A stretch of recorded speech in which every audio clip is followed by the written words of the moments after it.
Hello, সবাইকে নতুন একটা ভিডিওতে স্বাগতম।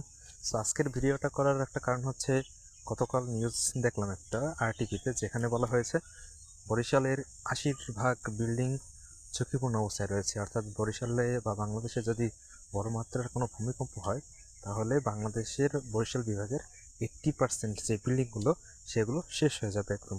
সো একটা জিনিস কল্পনা করে দেখুন, যে বরিশালে যদি ৫,০০০ বা সাপোজ এটা উদাহরণ হিসেবে বিল্ডিং থাকে, তাহলে তার 80% বিল্ডিং কত হয়?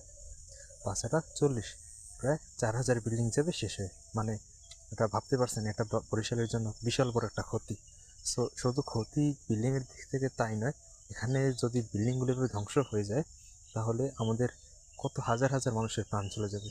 আমাদের সেক্ষেত্রে একটু ধ্যান দিতে হবে নিজেদের। আর যারা আমরা বাড়ির মালিক আছি বা আছেন, যারা বাড়ি তৈরি করেছেন এবং করছেন, তাদের উদ্দেশ্যে যে আপনারা নির্দিষ্ট প্ল্যান অনুসরণ করুন, যেটা সিটি দ্বারা দেওয়া হচ্ছে, এবং সেই প্ল্যান অনুযায়ী আপনারা আপনাদের বিল্ডিংগুলো তৈরি করুন।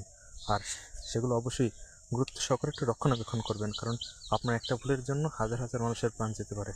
সো এই নিয়ে ভিডিওটা বানানোর উদ্দেশ্য হচ্ছে সচেতনতামূলক। আর সাবস্ক্রাইব করুন আমার পেজটি। Thanks for watching.